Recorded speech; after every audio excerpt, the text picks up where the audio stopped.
Mind if I do my Hootie and the Blowfish version of our intro home? Yeah, no, totally. Whether right or whether right or left, or right or wrong, together our voices make a song. Oh, yeah. For in the end, yeah, we are friends, and your opinion I defend. Man, Hootie was so hot for a minute. Dog, Hootie was the shit. I don't know if you remember the 90s. I do. My dad loved Hootie and the Blowfish. Oh, everyone did. Everyone got, was a crack rear view. Everyone got that through the BMG service, that like Columbia House or something like that. Back then they'd, get like 10 albums for like 10 cents or something like that. And you have to like keep buying CDs from them for like 6 months afterwards. But everyone would get just a big boom, 10 CDs, and crack rear view, I think, came like automatically with them. Yeah, man, we don't even have to do the podcast. We can just hang out and listen to Hootie and the Blowfish if you want. That's all right. I'm over it. Okay. Yeah, my flannels are packed away. I don't really feel it. My flannels are packed away. Because I remember back in those days, like, a lot more people smoked back then. And I remember it's like there were Camel people, Marlboro people, and they would like get in arguments in bars all the time about which is better, Marlboro or Camel. It was funny. It's like more people smoked, and now I'm like the outcast, the social leper. Yeah, anytime seems like anytime like an older head sees me smoking, they're like, oh man, it's good to see someone smoking actual cigarettes instead of those damn vapes. Oh, I can't stand vaping, man. I mean, I don't have a problem with it. It's just like, in comparison, it's just it might not be as addicting, but it's just as habit forming, if not worse, because it's more accessible. You can just puff on it like you know. Yeah, and then it comes with accessorizing, and now it's like all of a sudden like a style thing. It's like, oh, I got another piece for my vape, And all that. Have all the flavors and Hey, look, I love vaping marijuana and DMT though, so I'm not going to complain too much. Well, I mean, I'm glad the technology exists, I suppose, but I mean, I prefer, doing things old school, Yeah, like, no, yeah. I'm a purist. Well, why do you need a real dog? I got two good hands, you know what I'm saying? The other thing too is like, I wonder how much those things pollute the earth. I know cigarette butts are bad for the earth, but those batteries and you know what I mean? The batteries that are in those disposable vapes, those things can't be good for. Yeah, I think they're worse than cotton, which is what cigarette butts are. I don't think anything that's organic like cotton is okay for the earth. People who say like, oh, cigarette butts just look gross. If you see a bunch of cigarette butts in one spot, especially like in a beer or something like that, it's disgusting. I get it. I really do. But people dip. I think it's just as disgusting when I see a bunch of like a cigarette butts in a beer bottle or something like that. It's just as disgusting as some guy carrying around a clear Gatorade bottle, spitting in it all day. I like tobacco and I use tobacco, but I mean, dipping I just never really got. The only dip I ever liked was Red Man, and I don't even know if I can say that. I don't know if you can say that either. We might get canceled for that, Scott. I doubt it. I don't have Joe Rogan's numbers. You know what I'm saying? Yeah, exactly. I'm not important enough to cancel yet. I don't have Neil Young numbers. Hell, I don't take a look at my life. I don't have Joni Mitchell numbers. Rogan gets more listeners per episode than Neil Young gets in a month. I was watching Shapiro earlier. He said something like 11 million per episode. That's insane. That's crazy. Well, it's funny because Joe Rogan, he went to Spotify, left YouTube, and went to Spotify because he was tired of everyone trying to cancel him on YouTube. He'll go back after his contract's up. And now, well, I mean, he can go anywhere he wants, really. If he wanted to go to BitChute, he can make BitChute rich overnight. He can make Rumble rich overnight. And that's the point, is that you can't silence Rogan. He's too big. They can only silence people like you and me who don't have his numbers. But fortunately, they're not as pissed off at people like you and me because we don't have the numbers. And that's the point, is that because Joe Rogan reaches so many people, they want to silence the loudest voices first. I think another reason that it's so, one of the reasons it's so hard to cancel Rogan is because his audience is not bought. It's not a bought audience. He's earned the audience that he has. And the people that follow him like a cult. A couple of years ago, a female comedian tried to cancel Joey Diaz and Joe Rogan, but it's not gonna happen. Like it's just, they'd have to do something really, really horrible for that to happen.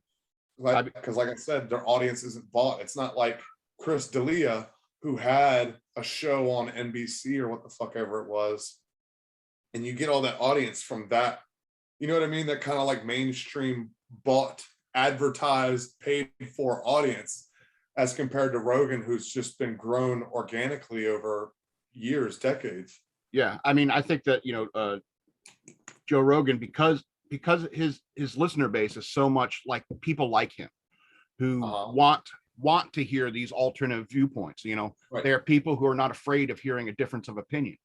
And so that's why he's so popular, because he's upfront and honest about it. Because Joe Rogan, even though he leans slightly left, he's a reasonable man, and when he comes out and he says these things about these, transgender athletes, that got him into trouble, or even talking about, his treatment for getting COVID, these have been like controversial things that people wanted to cancel him over. But he's a reasonable man asking these questions. And I think that, that's the point of freedom of speech, is it's okay to ask the question. It's okay to wonder, wonder aloud, especially if you're, chilling with your friends, smoking a cigarette or whatever that is you got. And so, I mean, it's, it's when Joe does a show, he invites us into his living room to hang out on the couch with him and listen to a conversation between two people. And sometimes he has incredibly intelligent people in there that a lot of people want to hear. Gavin McInnes's shows, they used to be on YouTube. When he was on Gavin McInnes's appearances, on Rogan, they used to be up on YouTube. But Spotify, they got taken down, because people got mad at Gavin McInnes. And even Spotify dropped a whole bunch of episodes, including, I think, Jordan Peterson episode. And people love Jordan Peterson, especially young men in this day and age. They need that kind of guidance in their life, that a generation of boys, who are raised by women. They don't know what it's like to be a man. And there's people like Jordan Peterson in the world and Joe Rogan in the world to show us like what masculinity should be. And just for the record, what you said about a generation being raised by women isn't a knock on women as much as it's a knock on abandoning, fathers who abandon their sure flock. But it's also like the way our culture glorifies single motherhood, to the sense that, it's like, it's almost better than having a stable family. I think a child should grow up in a stable family, if at all possible. I don't think that it's glorified as much as when it does happen and become the case that women who are in that scenario try to use it as a source of empowerment. And I can respect that more than taking it to a place of victimhood. But it's if you get into a situation where you have to get divorced or something like that, I don't think that makes anyone a victim in many ways, especially if there's a really good reason for the divorce. I mean, there's a lot of stupid reasons for divorce these days. Yeah. But I mean, if there's a really good reason for the divorce, you should be empowered in that. It's like, I know I can't, live with this toxic person in my life anymore. It's bad for me. It's worse for my children to stay with them than to just go out on my own. Right. I just mean it's more respectable to just go, well, this is my situation, and just continue to handle your business and raise your children and, co-parent or whatever it is, as opposed to being like, my baby daddy ain't shit. And like, maybe your baby daddy isn't shit, but also like, you fucked them. Yeah, stop letting people who aren't shit fuck you. And B, just, all right, you've realized that this person ain't shit. Then you need to take the steps accordingly to do what you have to do to make your life, like, you have to take responsibility for your actions up to a certain point, and you can't, And I'm not saying that everybody who says things like that is blaming their problems on their baby daddy ain't shit. But it's like, all right, well, why is he not shit? All right, well, what can you do to, and hey, maybe this is easy for me to say as someone who's single and has no children. Right. Who are we to throw stones? Yeah. We don't really have a dog in that fight. But I was thinking yesterday about the temperance movement in the late 1800s, early 1900s. That was led by women, you know. There were a bunch of women, like they started getting their voices, and a lot of the temperance movement led up into women's suffrage in the 1920s, which allowed women to vote and so forth like that. And it all kind of started at the temperance movement at the beginning of the 20th century. And a lot of these housewives and stuff like that were saying, like, hey, you know, our husbands are getting drunk, they're coming home, they're beating us, you know, they're beating the kids and stuff like that. And you know, I'm sorry you've have bad taste in men, but why should it be the government's problem? You know, and so I think that's the issue, is like, you know, these women in temperance era times have the same issues that we have in modern times, where for some reason, you know, it seems like the real assholes get around a lot and pop out a lot of kids. And I think women have to take a little bit more responsibility about that in their own life. It's like, hey, you know, quit banging these jerks, quit breeding with these jerks, and then there'd be no more jerks, you know? Yeah. Not that I'm surprised, you know. Oh yeah, totally. I totally agree. Not that I'm not a jerk sometimes, but you know, whatever. Yeah, but we were talking about Rogan and how Neil Young came out. It said Neil Young's such a crybaby. I know. I don't think it's gonna get him any more listeners, or I know no publicity. There's no such thing as bad publicity, but it's like, I think this whole media giving this as much of attention as it has is only going to give Rogan more listeners than Neil Young listeners. Of course. And I mean, because there's an entire generation of kids younger than us who are like, who the fuck is Neil Young? You know, and in many ways, it's like, you really don't need to know who Neil Young is. He wasn't that relevant even when he was relevant. You know, it's the same with Joni Mitchell. You know, it's like, you know, it's like him coming out and saying, you know, it's either Rogan or Young. And I was just like, yeah, sorry, Neil, bye. You know, what sounds like a scorned girlfriend or something. Well, you know, he's either me or the dog. Well, the dog isn't giving me an ultimatum, and I don't think he ever will. So I'm gonna choose the dog. Well, it's like the Turtles going to record stores and saying you can either carry the Turtles or the Beatles, because people are getting confused and they're going like, yeah, go screw yourself, Turtles. You know? Yeah. Imagine me and you. You got one song. You got one song. Why do you think that you can tell the Beatles, or you know, tell America that they can't buy the Beatles albums? Right. And that's what Neil Young and Joni Mitchell are doing, is they're sitting there saying that it's like, you can't listen to Joe Rogan because you're not buying my shit enough. And I think the sad truth is that, you know, it's been a long time since Neil Young was relevant, and same with Joni Mitchell.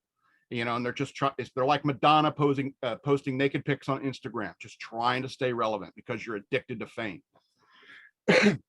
You know, right. And you know, I've hated Neil Young ever since I was old enough to understand the words to Southern Man. You know, I don't know, you know that song, the lyrics of that song? Fuck yeah, I know that song. Of Goddamn course. Southern Man, don't need him around anyhow. I've been listening to Skinner all goddamn week, boy. God bless. God Give bless me a Leonard second Skinner. helping. I wish Neil Young was on that fucking plane.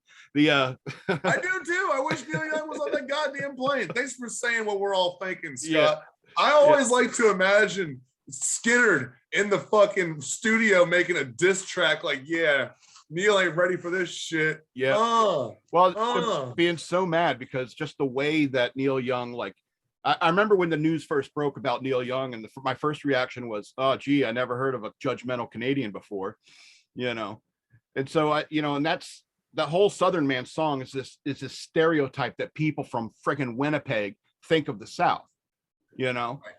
And so it's weird because Canadians are usually pretty nice people. Don't get me wrong.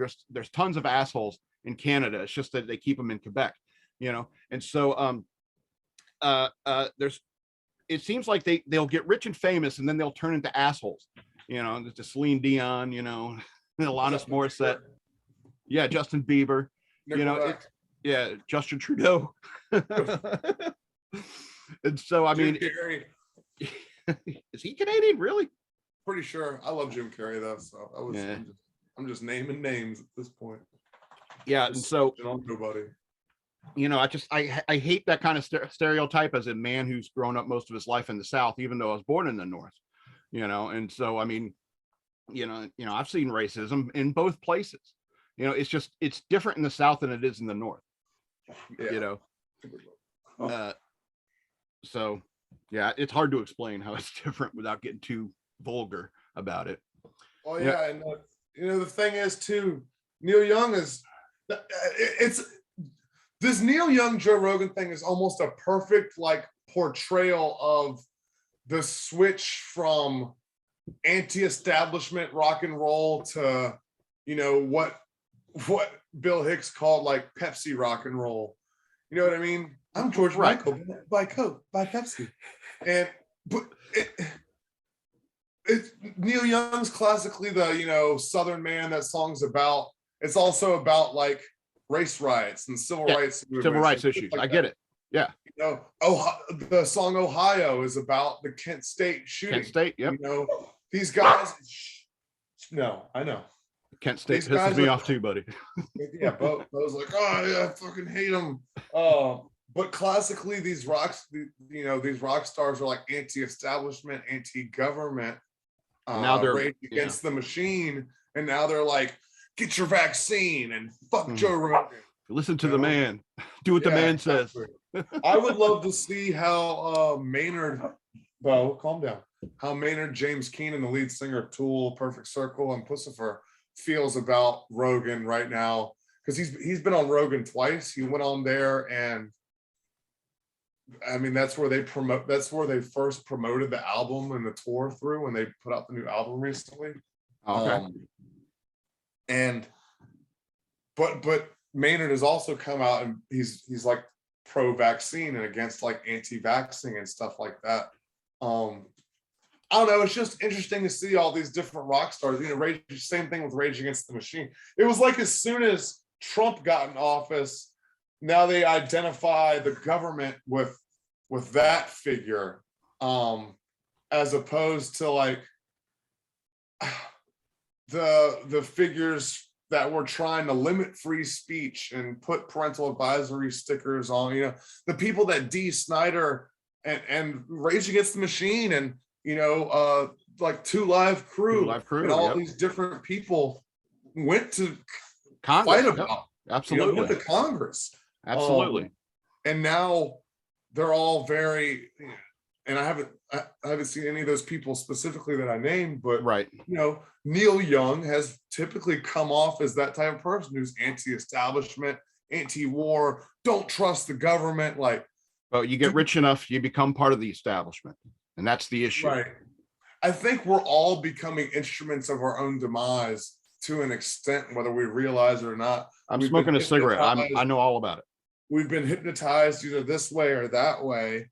And then with the advent, the invention of social media, we're all, instead of having to write a letter to the editor, editor has to read, then approve, then print for people to read in a newspaper. We're all writing our letters to the editor just on social media all the time. I don't know, man. Everybody's living in like, I've heard it called like truth tunnels. I heard Aziz Ansari last night on stand-up talking about like, we're all programmed like algorithms. You know what everybody's going to say because of their algorithm almost. And to a certain extent, it is getting to be like that. Though there's still free thought and forward thinking, but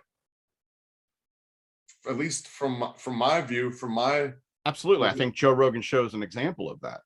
Is that because people keep coming after him and so forth, and there's always going to be somebody offended about a Joe Rogan show. And so, I mean, because he's so popular, it shows that there are tons of people who still want to have the conversations, who still think we should be allowed to have these conversations, even on social media, even on YouTube, even on Spotify, and I think that's the point. what I mean to say is we're all mouthpieces for things that, or a lot of us are mouthpieces for things that we don't fully understand, and we've become instruments of our own demise, because by being those mouthpieces and continuing to divide further and further on these issues. Well, I think there's a right, you know what I mean? It just becomes a more divisive country, and it's almost like we've been programmed into doing it from social media and the media. It's not just the news anymore. It's each other, and it's like society against itself. Well, I mean, ever since MySpace, I would comment on somebody's photo or something like that, and they would unfriend me and stuff like that. You know, I'm kind of used for people who can't handle. That's because you're a dick, man. I know, but I mean, I have every right to be a dick, and I think that's the point. You know, is that, you know, if you can't handle a conversation with me, go ahead and unfriend me. It's just like Joe Rogan. If you can't handle the conversations that happen on Joe Rogan, don't listen to Joe Rogan. You know, right? No, yeah, and yeah, yes, that's true. But fuck, dude, I don't know. I just feel like we have a more alike as humans than we have different, and that's very true. Yes, and a lot, but the perception, the mass perception is that the lines of division are getting wider and wider, and the differences are getting bigger and bigger. Well, you know, legacy media, you know, mainstream media, they tend to focus on the divides between us. That's pretty much all you see in the news, in mainstream media news, is just look at the divides between us and not the things that unite us. Yeah. You know, the things that unite us are things like Game of Thrones. You know, it's because everyone, you know, who watched Game of Thrones, you know, you see the Red Wedding happen, is like, and you have a conversation with your friends, and everybody has a different take. You know, somebody's like, "Oh, poor Rob," and I'm just like, "No, screw that guy. I'm glad he got killed." You know, and that's the point. You know, is that, you know, we do have a lot in common because we are both entertained by Game of Thrones and the Red Wedding, but we have different takes on it. And that's how I've always viewed like the political angles and like having conversation with friends. I've had plenty of friends over my lifetime who are Democrats. I used to love going to my Democrat friend's house and watch Politically Incorrect with Bill Maher, because we'd get in such interesting and great conversations and still be friends, still drink beer, you know, hang out and be friends. And that was that was the 90s. That was the era of cracked rear view. You know what I'm saying? What happened, Scott? We need Hootie and the Blowfish to come back. I think Hootie and the Blowfish is the answer. That's probably the answer. That's how we realign the universe. We got to talk Darius Rucker into stop making country music. Yeah. We can close the portal. I know he's good at it, but I mean, damn. The society needs you. The society needs you, Hootie. Oh, man. I don't hate talking about this stuff anymore, though, man, because it's just like I said, I just feel like I feel healthier when I don't watch the news. But at the same time, as a human being in society and a comedian, a performer, I feel like I need to be informed to a certain extent. But I'm so much happier when I'm not watching the fucking news, man. Well, I think when I'm not talking about this stuff, because like at the end of the day, it doesn't. I don't know. Yeah, I think we're all exhausted with the conversation and the narratives and stuff like that. I think we're all exhausted with that. Or maybe I'm just apathetic. Well, I mean, and that I think that's what the news, mainstream media wants you to do, is they want you to become apathetic. They want you to glean what you hear on Facebook and stuff like that. They want you not reading their articles. They want you just hearing their narrative, which they put out through social media and headlines. And that's really the issue, is like, if you're interested in like a news story, if there's some news story that comes up, it's like the Ahmaud Arbery case, that down in Georgia. Do you remember that? With two guys and that black guy got shot.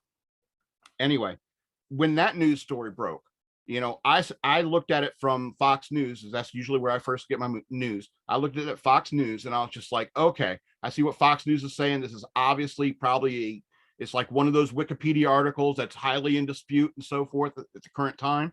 So I'm going to go check other news sources.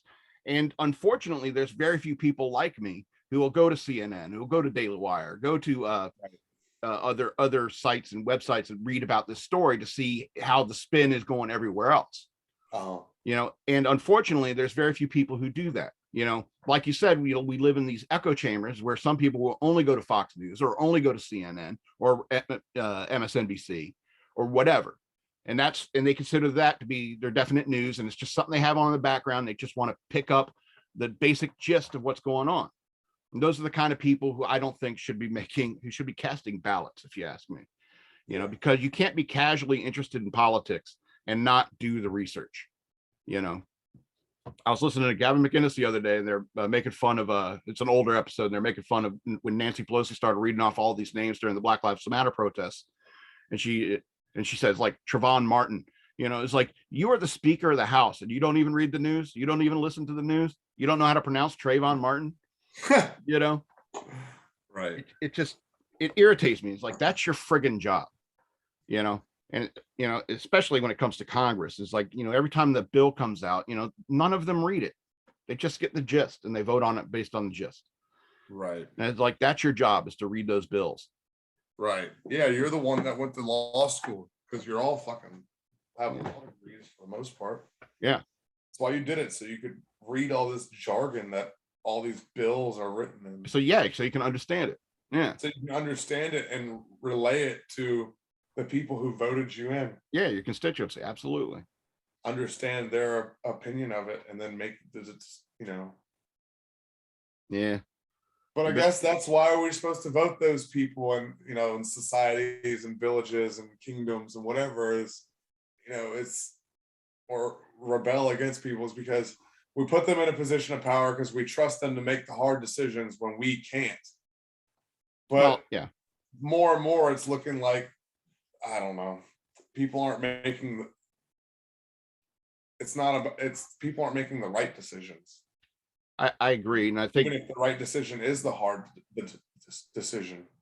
Yeah, I mean, in most important decisions are difficult, you know, and so you know, you need to make a stance at some point, you know, and there are some people in the governments that do that, but I mean, it's America's resilient in the fact that it's like, okay, you know, you're really screwing it up. That's why there's 2 years in the House of Representatives. All right, you're screwing it up. We need to put somebody else in, you know, that's hopefully more qualified than you, you know, and unfortunately, you know, too many of these, I'm all for term limits. I'm sure I've said that before on on this show, but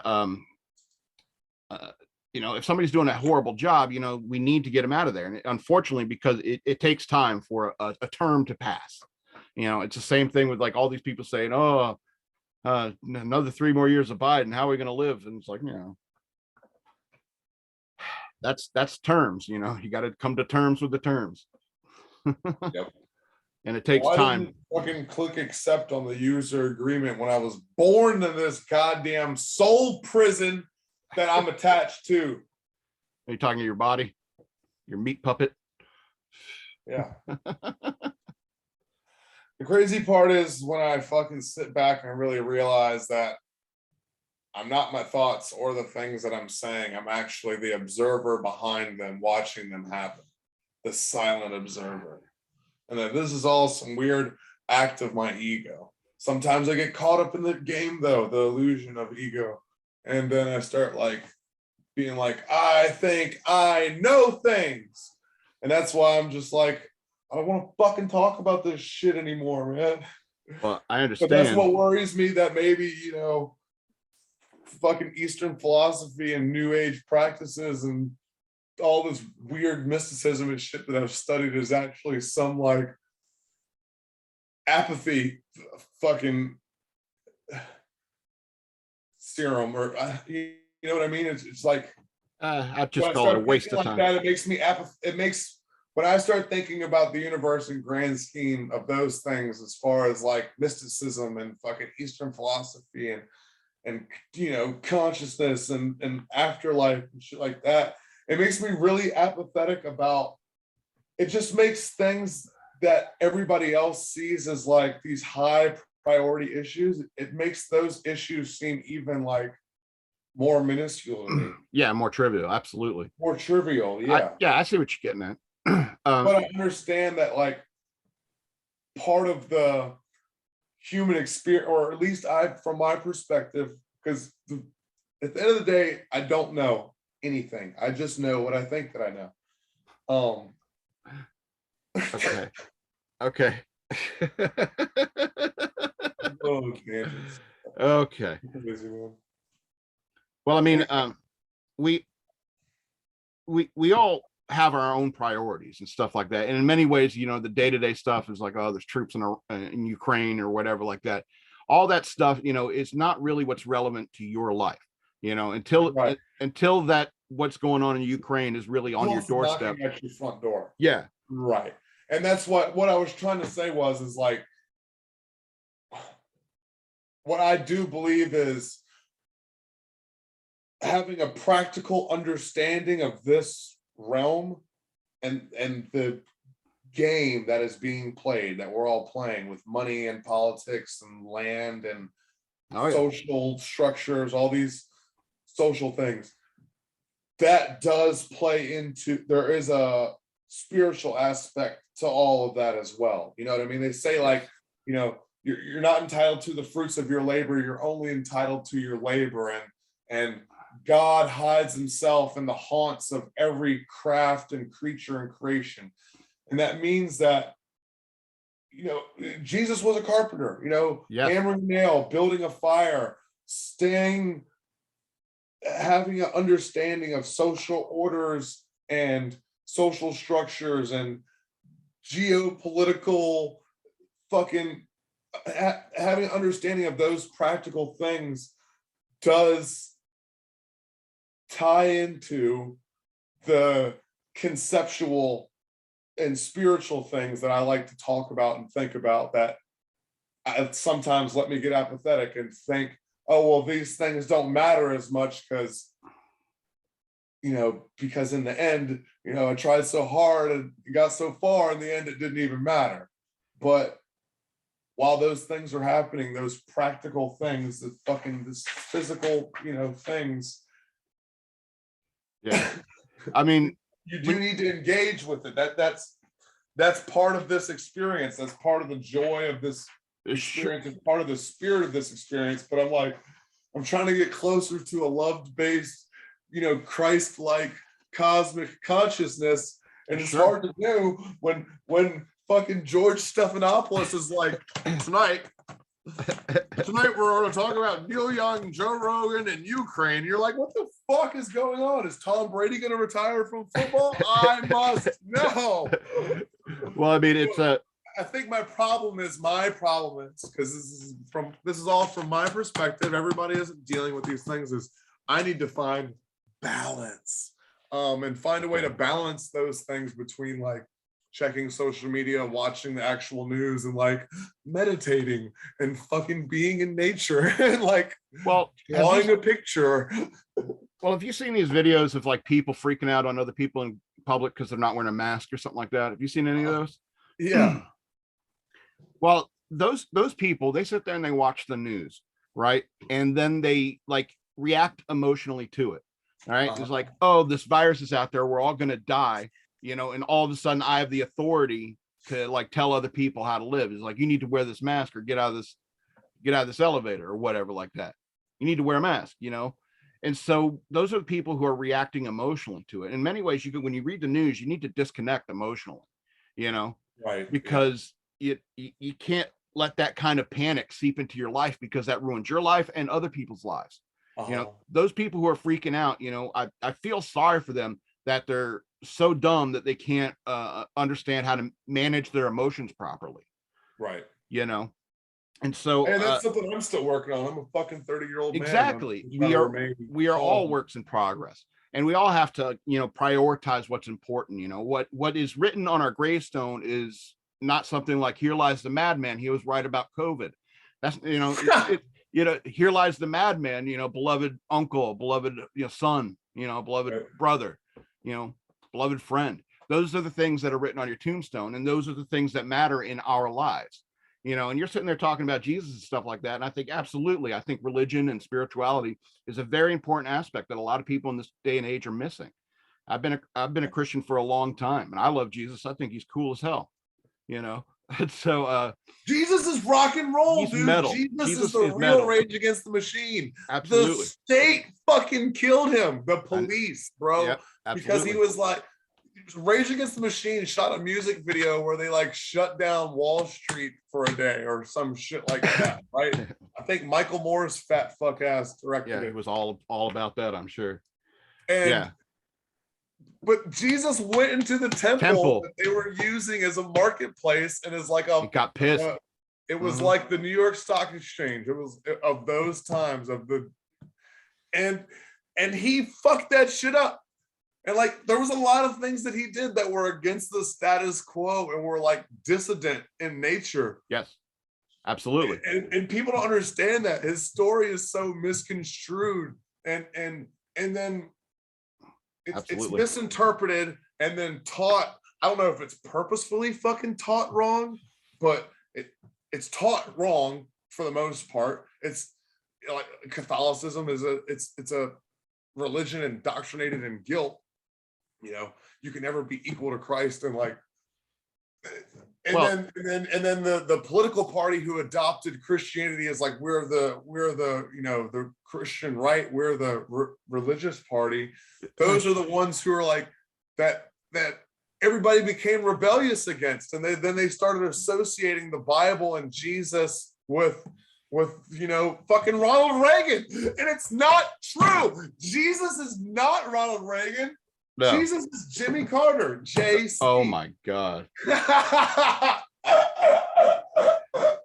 For some reason, that makes me more mad. I mean, in God's eyes, it's just as evil to equate Jimmy Carter or Ronald Reagan as like Jesus. Because they're not. We're all the sons and daughters of God. Well, I don't know, man. That's something I can fucking, a rabbit hole I could go down to is about how it's almost like a CIA psyop against Jesus. Like it's fucking cool to be like satanic, like yeah, fucking, and like don't get me wrong, metal and fucking pagan symbols and like all those things are cool and great, and I love them, and they do tie in to like Jesus. It's just when you start doing human sacrifices or start like fucking preaching the wrong things on people's consciousness, then that's when it's wrong, man. Well, you know? it's don't funny say the Lord's name in vain, Joel Osteen. Fucking yeah, I have a problem with people like that. Those mega churches. I don't like that. That's there's too much money involved. It makes me want to make a whip out of cords or something like that and start overturning the tables. You know. But this is why I don't like talking about these things, because I'm too emotional about it, and I get like Alex Jonesy. I start talking fast. Well, sure, but I mean, I think it was Jesus who said, you know, it's easier for a camel to pass through the eye of a needle than for a rich man to enter the kingdom of God. And I think that that's true. And I that's why I don't like people like Joel Osteen and stuff like that. I think that, you know, religion is a service. It's a service to God. It's a service to humanity, you know. And I think that's what Jesus did. And I think Jesus was rebellious. You know, he spoke up against the system, but at the same time, he was like, render unto Caesar what is Caesar's, give to God what is God's. It's like, I'm just here for your souls. I don't want your money. You know, that's how I see that. And he may have overturned the money changing tables and stuff like that in the temple, right? Because that's where the issue was, because it was inside the temple. Outside the temple, he would have no problem, I'm sure. But they were inside the temple, and that's why he lost his cool, you know. But at the same time, you know, he had like, I don't know if you read the Sermon on the Mount. I think that's my favorite sermon. You know, blessed are the meek, blessed are the peacemakers. Eating with lepers and dining with, you know, with prostitutes, prostitutes and all those things that he did. Absolutely, and I think that that's more important, I think, than anything, is that, you know, it's hard to argue with the beautiful things he said and what he stood for. And that's why they call it the greatest story ever told, you know, in many ways, is because it's it led to such a change in thinking of all of Western culture, you know, and it changed the face of Europe, you know, for good and bad, you know. It changed the face of the world, and it changed the face of the Western hemisphere, you know. And you can't ignore how important those stories are for human society. You know, I was thinking earlier about how like all laws are basically given are created by some guy who supposedly talked to a alien or spirit or God or something like that. It's like most of our laws are based upon like the Code of Hammurabi and the Ten Commandments. And both of those things were supposedly like dictated to these prophets or whatever by Hammurabi, by some being from above and stuff like that. And all the laws that we even use today are based upon those things. You know, I think that's incredibly interesting and incredibly relevant to our society. And if we ignore that, if we ignore the aspects of religion and faith and what they mean to the human experience, I think that we're doing a large disservice. More people need to go to church is what I'm saying. Bro, yeah, God's cool as fuck, dude. I just don't agree with the typical biblical Christian translation of God. I agree with some aspects of it, of the typical biblical Christian faith. When I started turning like 17, 18 in church, you know, because I went to church all my life until about 18 years old and I stopped going. But I started having these conversations with people about the things that Jesus did, you know, and these stories in the Bible and what I've learned about history and stuff like that. But most importantly, I had a disagreement with the business of the church. You know, I was like, it's like, what are we doing with these offerings? When we have tithes and offerings, what are we doing that? It's like, oh, we're putting a new wing on the church. It's like, no, if we collect this money, we need to do something good with it, whether it's building houses for the poor, you know, making meals for the homeless people or something like that. That's what we should be doing with that money. It's like, no, we need new pews or something like that. We need to get a new mic system. And this one's, you know, over 3 years old, you know? And so I have big disagreements with the way that churches are run, you know? And I've gotten into a lot of arguments with people because there are kind of a political taint to a lot of these things when it comes to when people talk about these stories or have discussions about religion and so forth. And you know, it's not exactly the same way I think. And I'd rather just avoid those harsh conversations because a lot of people can't deal with it, you know, can't deal with the level at which I think. Yeah, I think God's just crazy, bro. I think that God is like, you know, God, as Christians call it, is just like the infinite, eternal consciousness, energy source that fucking flows through the universe, and it is a source of creation. And I think it embodies everyone and everything and every moment, every happening. Because what happened is if God was all knowing and created the universe and then was also like the player character within the universe, like it would get boring after a while, like knowing everything and like being able to manifest everything or what the fuck ever, you know what I mean? Like it's like knowing your own future, right? So I think the fun in being God is like making yourself forget that you're God, and then like all the things that it does to like keep itself from going crazy, or things that make it go crazy are just really interesting, and it all seems to be working in some like orchestrated pattern. Like, it's fucking cool, man. The universe is beautiful. Yeah, the universe is very psychedelic. Yeah. I agree. I guess in a different sense. I mean, you know about the golden ratio, right? It's like, it's like pretty much everything in the universe follows this mathematical formula, and it's beautiful, from snail shells to the way that galaxies form. You know, it's amazing, and it shows that like all these constant laws of the universe. You know, it shows that there is an order and there's possibly intelligent design out there. I think it's kind of, you know, silly to think that we understand or could even speculate on what bores God. You know, I don't know. You know, I think that with evolution, he's able to come up with some really crazy, silly creatures. Like I was talking with my niece the other day about sloths and how they like poop only once every 3 days, and that's the only time they come down out of trees. You know, you know, and when it comes to sloths, that's what a silly creature that God created. It's like usually people go to the platypus, you know, but I think there's tons of silly creatures on Earth. You know, there's that lizard that shoots blood out of its eye. There's koalas who just sit around all day eating the eucalyptus leaves, getting high, and they're mean as hell. It's it's crazy and beautiful universe we live in. It's hard to believe there's nothing behind it. That it all just accidentally came out this interesting and cool. Yeah. Yeah. Or maybe it was, but I don't know. Maybe we are an accident. What if everything else was an accident but humans?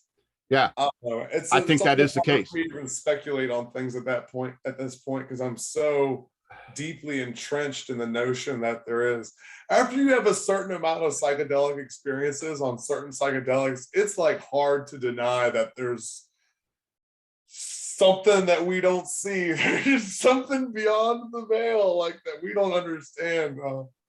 Absolutely. I mean, I love reading about people who have these psychedelic experiences, like what Joe Rogan's big DMT guy, right? I love reading other people's experiences about that, because I'm not going to do it myself. You know what I'm saying? It's crazy. But because what they experience, I think, is interesting, and how even after, like, with drugs like LSD and so forth, people will, like, they'll have these experiences, and that's when they start to believe in something. It's like, there are people who are like devout atheists, is like, then they have this experience, and then they're like, oh, well, there's definitely something, I'm going to look into it more. And if that's what it takes to wake you up, to spirituality, I'm all for that. It's something I've always, like, kind of believed in anyway, because I saw the beauty in the universe. I thought I saw angels when I was a kid and stuff like that. I think it's a very real thing. The things that people say on deathbeds. I don't know if you've read a bunch about that, but I find that kind of stuff interesting, that people claim to see God, or dead relatives and stuff like that, like before the moments of death. I think that is incredibly interesting. Yeah. I think the veil is thinner for certain people. Absolutely. And that there are things and anchors throughout our lives that anchor us away from that veil. Yes. And when you're earlier in life and when you're later in life, the anchors are lifted. So the veil is more accessible. Well, I like to think of it as like anchor you to the earth, in many ways. It's like people who, like, all these movies about, like, somebody dies and then they become a ghost, or something like that, and they're like going to the light, and they're like, no, I have something here to do. And it's like, that's, it's something tying you to life, right? And in many ways, we all need to be prepared to let go of it, because it's okay. It's okay to let go of life. Right. It's like, when it's time, to everything there's a season. And so, I mean, you shouldn't be bogged down with the worries of this world, because we all end up in the same place. You know what I'm saying? We all have to go through that experience of death, and that's regardless of whether or not you're right about COVID, or whether or not you're right. It's not what they write on your tombstone. What matters is the relationships and the people you touched in your life. Yep. Yeah, it's about taking what you believe and applying it in a more productive way, as opposed to just like trying to make other people believe it too. Yeah, I mean, I'm not saying go out there and start, beating on money changers around temples or anything like that. What I'm saying is that, really think about, well, if that's what you got to do, it's what you got to do, but I mean, instead, think about how the meek man will inherit the earth, and how we get around to that. Blessed are the peacemakers. Be a peacemaker. Right. There's another one about like unless you return your mind to that of a child. That's one that I've been thinking about a lot recently. Yeah. Because we all remember the innocence of being a child, Yeah. And most importantly, there was a wonder that we had about the world, because we didn't understand it all yet. We didn't understand the ugly side of all the things we see. We don't become jaded and cynical like we do everyone does in their teenage years, that I think it's like, like you said, there's a lot more that unites us. It's like we all become jaded with the world somewhere around puberty, we start seeing the ugly side of the world and saying, oh, that must be what it all is. And it's like, no, it's like, it's what, what you make it. The line of good and evil goes right down the middle of every single human heart, and you have to choose. We all should have to choose the right side, the good side. Yeah. The quote that I was looking up is, truly I say to you, whoever does not receive the kingdom of God like a child shall not enter it. And there's different variations and translations of that, but you're right. It is about not being jaded and not, it's about just looking at the world with wonder, and unconditional love, yeah, and a curious nature. Yes. And that's like what pleases me to no end about my niece is that she is not like me.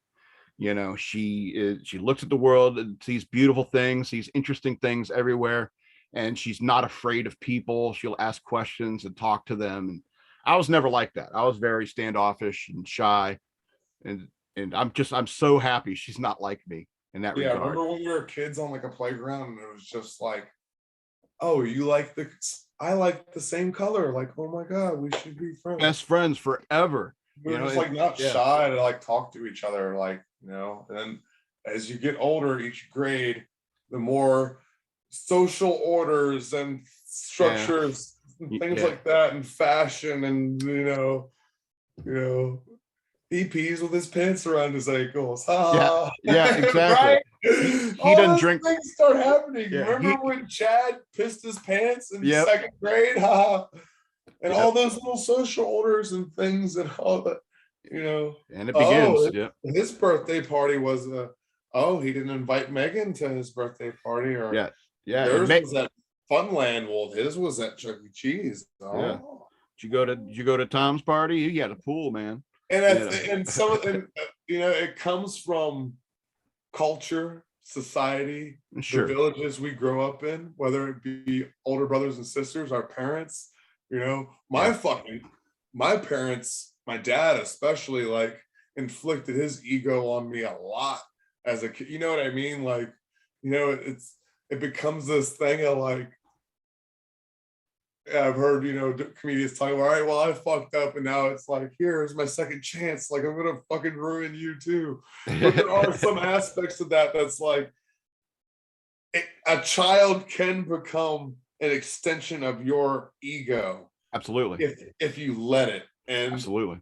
And that definitely happened with my dad and stuff. And I don't know. So there's all those. So if that happened to me, then I can understand how that happened to other children. And then, Ninja Turtles, fuck yeah, I love pizza, bro. I'm gonna fucking eat a whole box of pizza, dog. Absolutely. You're a fat kid and everyone makes fun of you, and you have to learn how to be funny. I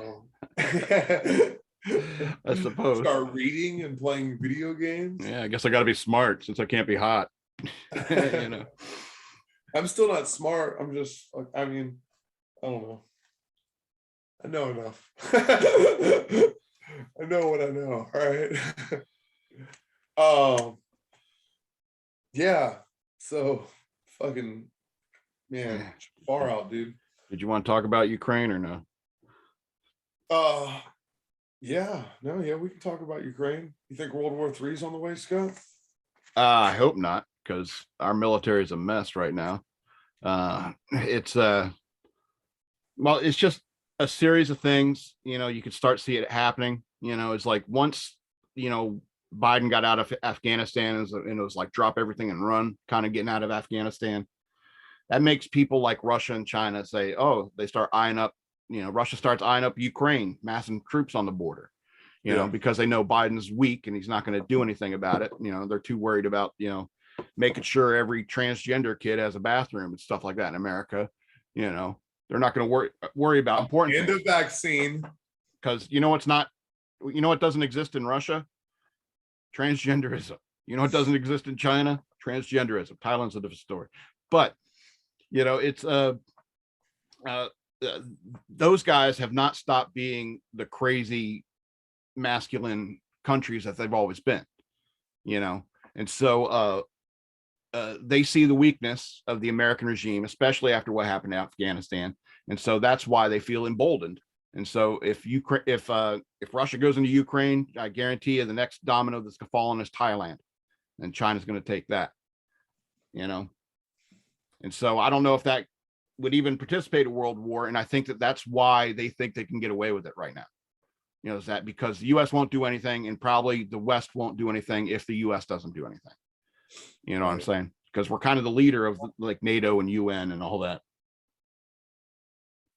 Not so much UN, but for NATO, absolutely. And so as they start coming to European countries, then you don't foresee European countries like investing in it or engaging. Well, I mean, every nation in the world is interested in increasing its territory and influence. And that's true about the United States as well. When we went into Iraq, it's like, oh, we're going to try to Americanize Iraq. It's the same thing we tried to do in Afghanistan, and obviously it didn't take. But I mean, the point is that do we believe that Ukraine should be its own country, or if it should just be another area in Russia? And who are we to get in between that? That's the other thing is Russia doesn't like anybody who left old Russia. Yeah. So that's the other thing is if they feel entitled to take Ukraine, which is actually it's a medium-sized, decent-sized country for considering all the size of all those little Eastern European countries. Yeah. Then what makes them not feel emboldened to go, all right, well, let's take the next one and the next one, and the next, and all the way to France, all the way to Spain. Right. Why not? Exactly. All the way, exactly. Yeah, I think that's definitely a possibility. Hopefully it doesn't come to that. I think that Putin is a pretty crazy guy. I would hate to be in a one-on-one fight with him. You don't want to fight a KGB killer, but I mean it's and that's kind of like how Russia is. That's how I feel about like our military versus Russia. It's like we got all the our military is like focusing on like if you're transgender, come on in, we'll pay for your surgery and all that stuff. And it's like, oh, we're going to teach you all about being sensitive and not using these using people's preferred pronouns. It's like, this is the military. Our business should be getting led on target, not being a kinder, gentler Navy or Army or anything like that. Right, because it's too much of a business. Well, I mean, it's too important a business to get involved in all that. If you're getting a firefight and you say, hey, you grab those two guys, it's like, those aren't guys. Okay, use their pronouns, they, them. That's how people get killed. You have arguments over pronouns or something like that in a firefight, you're going to get killed. All right. And so, and I think that's something that China doesn't do. That's something that Russia doesn't do. And we don't bring back masculinity, American masculinity. There could be serious problems in the entire world, because you got to be honest. It's like a lot of people like talk trash about the United States, but we helped win World War II, and when tyrants like Hitler or Mussolini or even Putin, come around, you're going to need like somebody like the United States, World War II era United States, right? Men who bled red, white, and blue, and men of steel. Not Biden's America, not Trudeau's Canada. Yeah, not these skinny jean wearing soy boys. You can't send them off to war to fight vodka swilling Russians. It's just not going to be. It's not going to end up a good thing. And in many ways, I think that's why we should get our own house in order. Why are we worried about the border between Russia and Ukraine when our southern border is wide open, and they're shipping these illegal immigrants all over the country? We need to worry about our border. And plus, if we go and try to help Ukraine, I don't know why anyone would want to trust our help again, especially after Afghanistan, because all our allies in Afghanistan, they saw us cut and run, and tons of them were murdered or, are being murdered right now. So I don't know why anyone would trust our help again, would want our help again. Yeah. And so that's what upsets me about this whole Ukraine issue. Anyway. You make a lot of valid points there, Mr. Madman. I read a lot of news. I'm a news junkie. And I only really get emotional about it when I talk about it, and that's what my show's for. These Well, moments. that's the same with me. That's why I don't like talking about, some of the other things we were talking about earlier, is because I'm like, Yeah, I get ramped up when I'm talking about these things. I guess it's just because I'm so entrenched in my own beliefs, sure, you know. sure. I identify with these, beliefs that I have. And for them to be wrong, or for you to not believe them, is an attack on my identity. And I'm trying to fix that Well, through meditation, and that's maybe I not just the need to do case. a fat load of psychedelics again, man. The issue is that, it's like, you have to be willing to believe that you could be wrong, and I think that's the point of having conversations like, the Joe Rogan experience and stuff like that. The point of having conversations with people who have a differing opinion than you need to have an understanding that there is a possibility you could be wrong.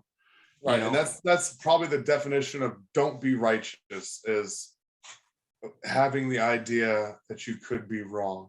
Mm-hmm. So when entering these, man, that just opened up fucking pathways in my brain, Scott. You know what I mean?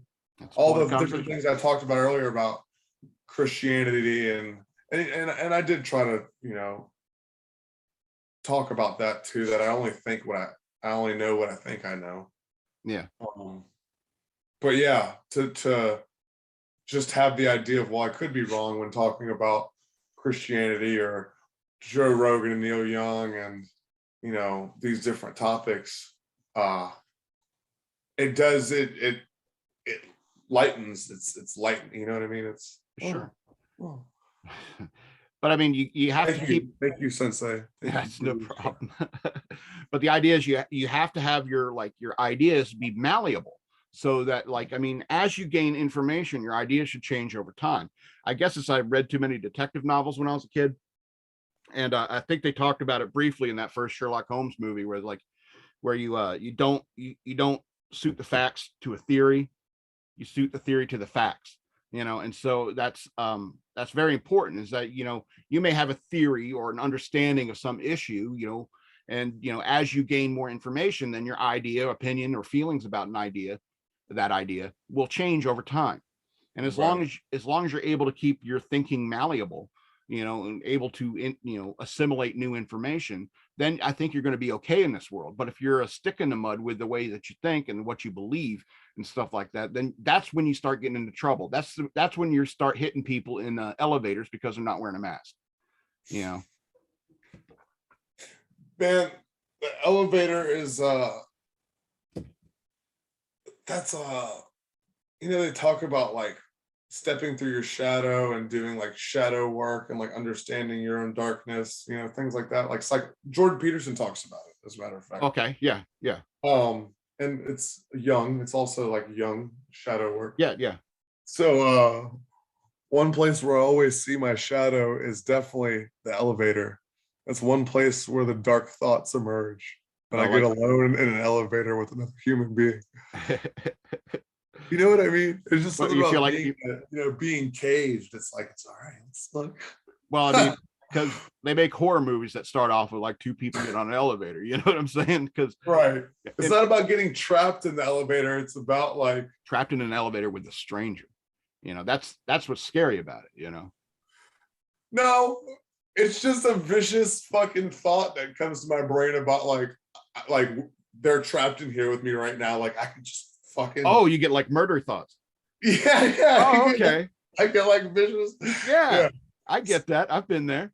Yeah. I've had long elevator rides before. The you ever seen that movie, The Man with Two Brains? I would never act on them. I'm not saying it's, and I'm not, and I don't encourage anyone who ever has acted on those things. I'm just saying it's okay we are all capable of fucking violence, dog. Like absolutely. And dark thoughts. And like when they come, when you see them, you're like, oh shit, why'd you do that? Go away. You know what I mean? Like but there's also that party the dark thought that comes back, but it's like, but what if? You know what I mean? Absolutely. Like, if you could just like just rip this person's teeth out of their skull right now, bro. And you're like, hold on, chill, man. I'm just trying to get to the 18th floor so I can fucking do the open mic. I've been on highways, where there's no median, and you're going in opposite traffic, coming on, just you get that thought, what if I just right into that other lane? Bill Burr talks about that. It's like the difference between a psycho and a functioning psycho. Yeah. It's like a psycho will see like all those people and think about it and I'll plow into them. What if I just went 45? Yep. Absolutely. And I think a psycho just does it. Yeah, absolutely. I mean, it's okay to have those thoughts. Just don't act on them. It's okay to think about stuff and not actually do it, Yeah, exactly. That's how writers get things done. It's like if everyone what I always thought about funny, you remember that movie Basic Instinct? Yeah. I don't think that I've never seen Basic Instinct, sorry. Oh, really? Well, it's about this writer, right? And she she's wanting to write this murder novel, and so she murders, or that's the concept anyway. I don't want to. That's not a spoiler or anything like that. Or she wants to understand a character, so she has sex with that character, or that cop, Michael Douglas or whatever like that. Right. So I could try to understand that character. And it's like, I don't think you're much of a writer. You don't have much imagination. If you have to, fuck a guy to understand how he thinks, why can't you just imagine how he thinks? What do they call actors who do that? Oh, the method acting? Method actors. So she's like a method writer. She's like Vice. She's like, all right, instead of doing a documentary about meth heads, I'm going to smoke meth for a month. Yeah, it's like, why don't you just, I don't know, be an actor and try acting. I think it was like, it's like, oh, my character's been up for 3 days in this scene, so I've been up for 3 days, and why don't you try acting? It's like, no, but I like that though, man. That's, I don't know. I'm a fan of that. I mean, that's like doing the research for a joke. You know what I mean? That's really doing the research. That's Johnny Depp living with Hunter S. Thompson for, you know what I mean? That's fucking cool, dude. That's how you do it. And then when he plays, if you ever seen footage of Hunter S. Thompson in real life and then watch Fear and Loathing in Las Vegas, you're like, holy shit, this is Johnny Depp's best performance. Because like just his mannerisms and every little detailed thing about how Johnny Depp plays Raoul Duke in Fear and Loathing in Las Vegas is like 100% Hunter S. Thompson. It's so fucking spot on. Well, doing research for a role is different than method acting, I think. It's like you can go and observe like Hunter S. Thompson for a while and try to pick up on his mannerisms and stuff like that for the sake of realism in the movie. That's fine. But if you come onto set, if you're like Jim Carrey in Man on the Moon and you're come to the set as what's his name? That asshole guy. Tony something. And he's acting like a real dick on set, trying to, because I'm method acting this character. And it's like, no, you're just being a dick, And so I think, why don't you try acting? You save it for the night, You got to be in this character all day. It's like, you're just being a dick. That's why I don't like Jim Carrey. I don't know. I think it's fun. For me, if I was acting, like that would be fun for me. That's the type of things that I would want to do. I mean, I would do both. I would research and observe, but I would try to do like some method things too. Well, until I get the role for a Harvey Milk movie, and then I was like, I don't know if I want to do I don't want to do any research for that role. I'll try acting.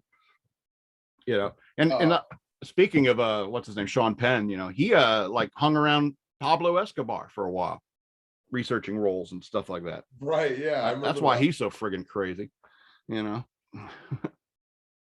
Or was it El Chapo? I think it's El Chapo. I think, yeah. Wrong Pablo decade. Escobar. Yeah, wrong decade. Absolutely. That'd have been cool though. Yeah. It'd have been cool to hang out with Pablo Escobar. I guess. Free cocaine, I hope. Go to a soccer game. Yeah, you're definitely going to a soccer game. Nothing else to do down there. Well, we only got, I guess, like a couple of minutes left. You want to talk about the squirrels? Squirrels. Meth squirrels? Meth squirrels. So I told you about that article I did on my show this past week about how a guy was allegedly feeding His neighbors say that he was allegedly feeding meth to his attack squirrel. And I was just, my whole feeling is that, it's like, number one, squirrels already look like they're on meth. Yeah, they're already very meth-like. They live their lives like a meth. Very fidgety creatures. Yeah, exactly. They're very much like a meth head. They're always digging. Like, where'd I put that meth? Yeah. They really only have like 2 teeth. Exactly. And so you can't have meth mouth, if you're a squirrel, because that means you're not eating and you die. That's simple fact of life. Humans, we could eat soups the rest of our life if need be, but squirrels, they need their teeth. Plus, people who do drugs like meth tend not to share. It's like, why feed meth to that squirrel? Give it to me. If he has a friend come by, it's like, don't feed meth to him. You're wasting the meth. People don't give away drugs. You know what I'm saying? Yeah. Certainly not to animals. So where did this happen at? The Midwest? Alabama.